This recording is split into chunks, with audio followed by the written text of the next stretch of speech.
Done a lot of horse riding, endurance riding, grew up doing gymnastics.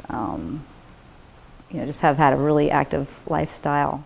Never had cardiac issues, ever, and nobody in my family's had cardiac issues, and I don't have any of the risk factors. I don't smoke, I eat pretty good, exercise. But back in March, I passed out. All of a sudden got short of breath, and just before I even sat down, I had collapsed.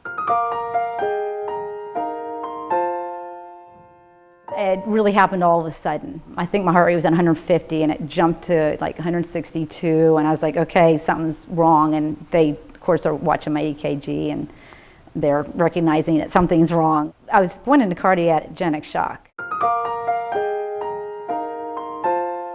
Winchester has this great thing called Code MI, which I have now learned about, and it's fantastic, obviously. Everything, if they think you're having a heart attack and the squad calls in, they've already got everything planned out on what's going to happen. There are no surprises. So I don't go through the ER. I go straight to the cardiac cath unit. The Code MI is going to save lives.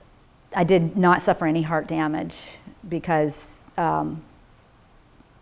everything was done very quickly, efficiently. Nothing was missed. Nothing surprised them.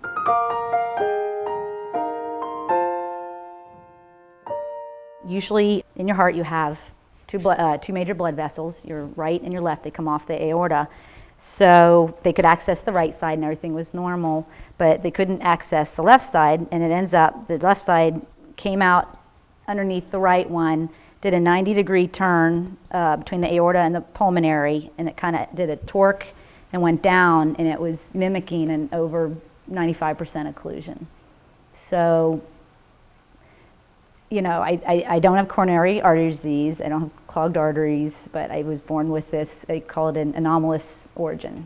I need emergency surgery at this point. So what I had was a bypass surgery. It's called a CABG, coronary artery bypass grafting. My first appointment with him at 4 weeks, he said, "You're fixed, go live your life." He said, "Somebody's been looking out for you." I'm very pleased. I have no complaints. From my experience as having cardiac or stroke symptoms, I would recommend Winchester Medical Center. I felt like I was in good hands, and I was.